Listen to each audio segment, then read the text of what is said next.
Okay, this is weird.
All right, I think we are live.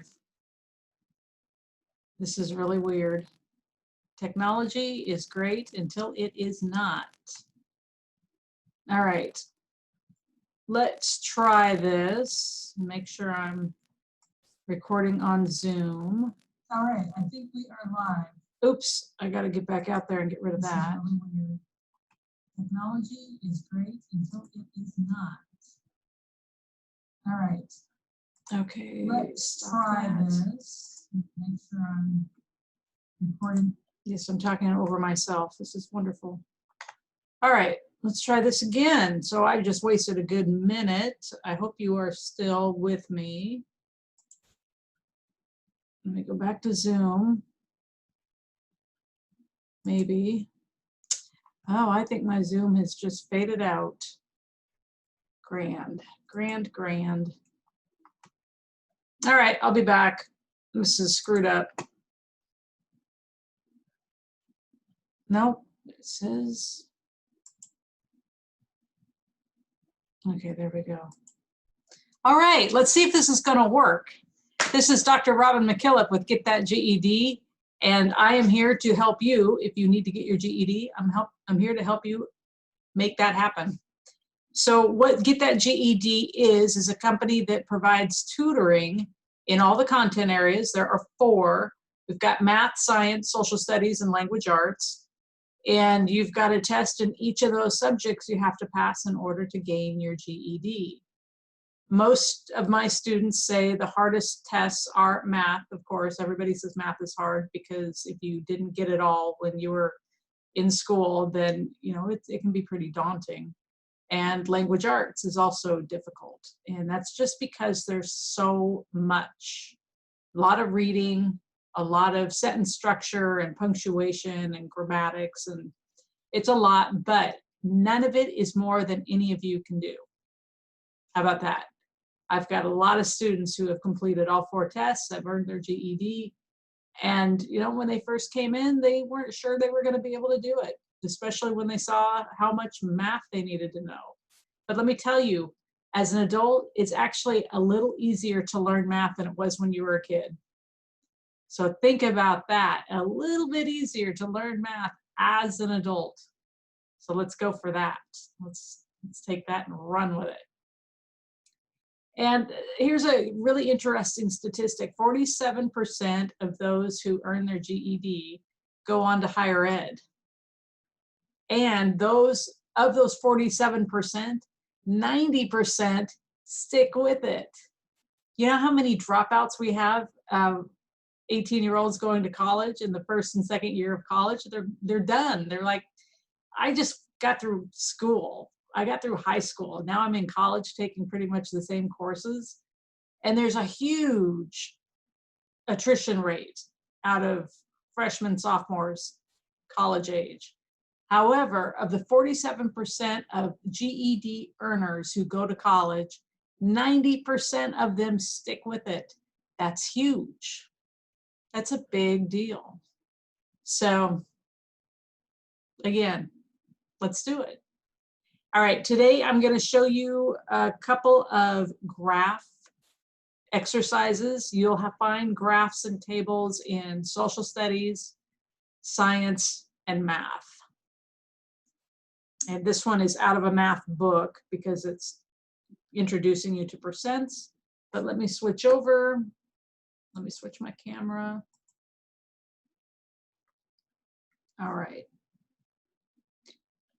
So answer the questions by interpreting data from each graph. This is not a difficult problem, but if you don't know how to read a graph, it can be not so fun. So we're going to be practicing. That's something that I will do with my students, is we will practice different tables, graphs, whether they're line graphs, bar graphs, doesn't matter. Pie graphs, this is a pie. So how does Ella spend the largest part of her day? So this is her day, and we're just checking this out. Well, boom, right here. She spends 38% of her day sleeping. And that doesn't mean she's lazy. She's a human being getting enough sleep. That's a good thing. So Ella spends the largest part of her day sleeping. What percent of her day is free time? So we're going to come over here again, and we're going to look free time, 25%. That percent is represented by how many degrees on the circle graph.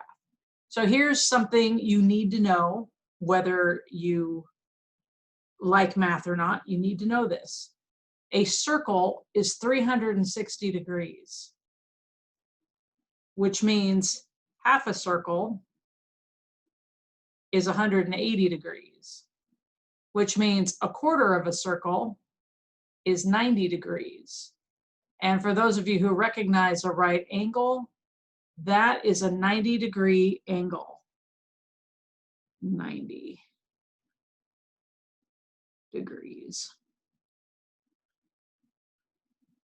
That is hard to read. I should have used a better pen. So the percent of her free time is represented by 90 degrees. How many hours a day would that be? Oh, haha. Fun, fun, fun. There are a couple ways you can do this. You can do it the cheating way. You know how many hours are in a day, right? 24 hours. So what you can do is you can break the hours up into even pieces.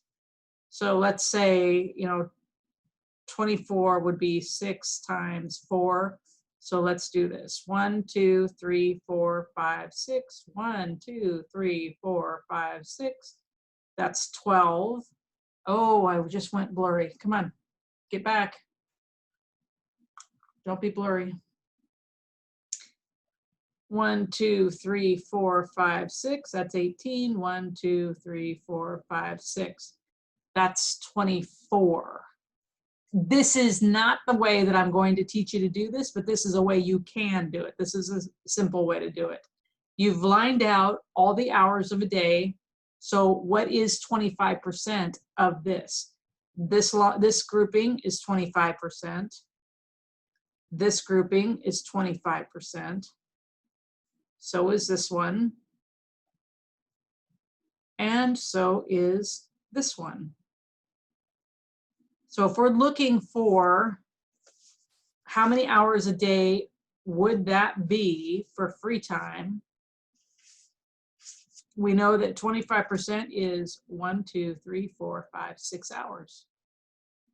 So 6 hours is 25%. Now, a better way to do that is to take the number of hours in a day, 24, You are looking, they tell you what they want. They want to know how many hours 25% of 24 is. So a super easy way to do this is 24 times 0.75, because 0.75 and 0.25 equal 100%, right? And we want to know what this is. So let's take the whole kit and caboodle of 24 hours and times it by the opposite of what we're looking for. And it should come up 6. Let's try that. This is the calculator that you can use on the tests. You can take this in with you. It is the only thing you can take with you into a GED test. And it has to be the TI-30XS. It has to be this calculator. You will not be allowed to take in your smartphone. You will not be able to take in any other calculator, only this one. It is the only okay calculator for GED. So let's try this, clear out. We're gonna do 24 hours times 0.75. And again, I will teach you all of this so it makes sense to you. This is a little out of context because I'm just sort of dropping in. And then we're gonna hit enter, 18 hours. So I could have done this more easily. I could have just said 24 hours times 0.25. That would have been a lot easier. Sorry, this is how I do things. Equals 6 hours. That would have been much easier. And since I'm live, there's nothing I can do. I can't do a redo on this. Just know that if I do something and I find that I've given you too much information, or I've given you a more complicated way to do it, I will figure it out while doing it, just like this, and I'll give you the correct way. It's one of the great things about education. There are no hard and fast rules, and it's about what you need in order to get to where you want to go. All right, oops, we missed a question on here, didn't we? What did I just do with that? Oh my goodness, what did I do with my little sheet?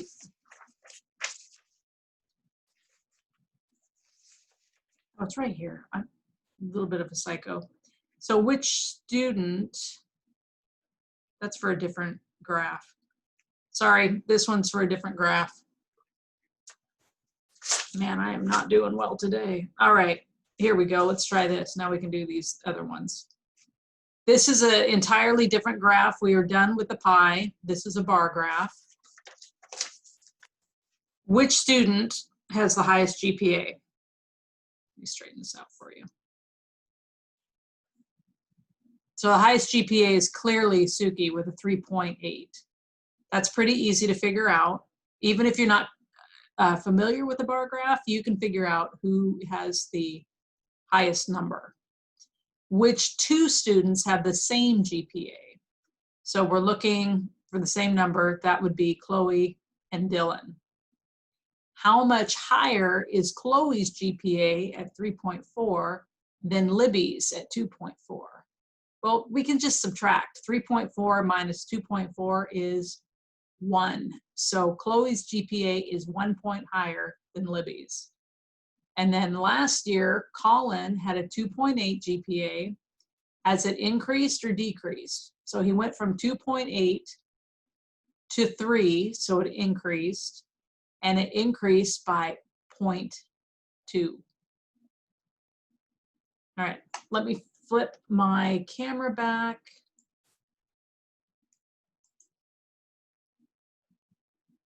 All right, so math is math is math. There are about 14 different ways to solve any math problem. And sometimes I'm figuring it out as I go because I haven't done it in a long time or I haven't taught it out loud. You know, if you don't use it, you lose it. But it's somewhere in the recesses of your brain. If you learned it once, it's still in there somewhere in a long forgotten file cabinet. And once your brain realizes that you've seen it before, it'll start shuffling through the files and it'll pull it out. And all of a sudden, you're on track to understanding math or language arts or science or social studies. So it's not something you should be overly stressed about, because everything that you don't know for the test, you will know by the time you take it. I'm pretty good at working with students. That's what I do. I'm good at differentiating instructions. So if you need it a certain way, it's a language. Everything you learn is think of it as another language. Math is a language in and of itself. And there are different ways that you will understand that language. And it's not always the way I teach. It's not always the way someone else teaches. It really helps if teachers take the time to get to know their students, because students have their own processing and their own style of learning. And if we as teachers know that, then we can teach you the way that you will best learn. And sometimes that means I bring someone else in to show you how to do something, because you may have understood me all the way through arithmetic and fractions and basic algebra, but man, we get into graphing and all of a sudden you think I'm nuts and speaking Greek. It's just because you process it differently than how I'm explaining it.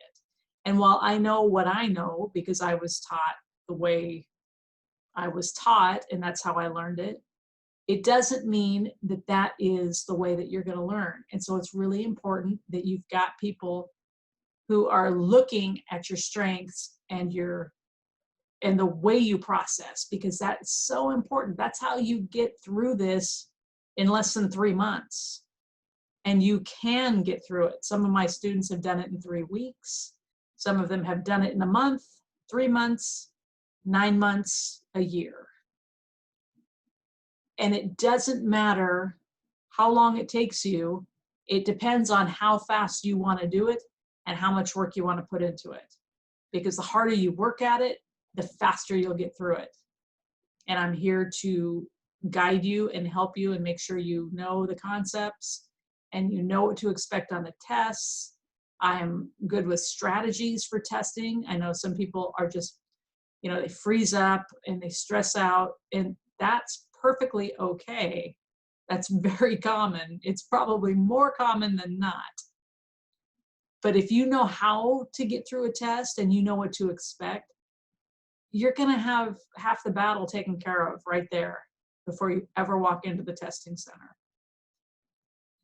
So I am starting a cohort. I'm planning on starting it, a math cohort, July 15. So less than a month. If you want to get in on that, you need to get a hold of me. The email for the company is support, SUPPORT, at getthatged.com. And I believe I put it in the title on Facebook. And then, of course, if you get the recording from Zoom, you'll have all the information anyway. If you haven't seen my GED guide, that is free. You just need to either email me at support@getthatged.com, or you can put a comment on Facebook and get that GED guide. Get that GED guide. Here, let me see if I can share my screen. I'll show you the cover. Maybe I won't. Nope, it's not gonna let me. I don't have it up. That's all right. But Get That GED guide is a nice segue into deciding whether or not a GED is what you need and whether or not you're willing to go for it. And, it's a big deal.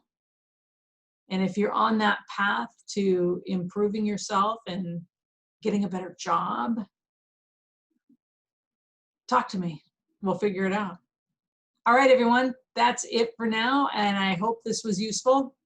You can see how I teach. And if that works for you, let's start communicating. Let's get you going. Because again, the math cohort is opening July 15. So email me at support@getthatged.com. All right, everyone, I'll see ya. Have a great day.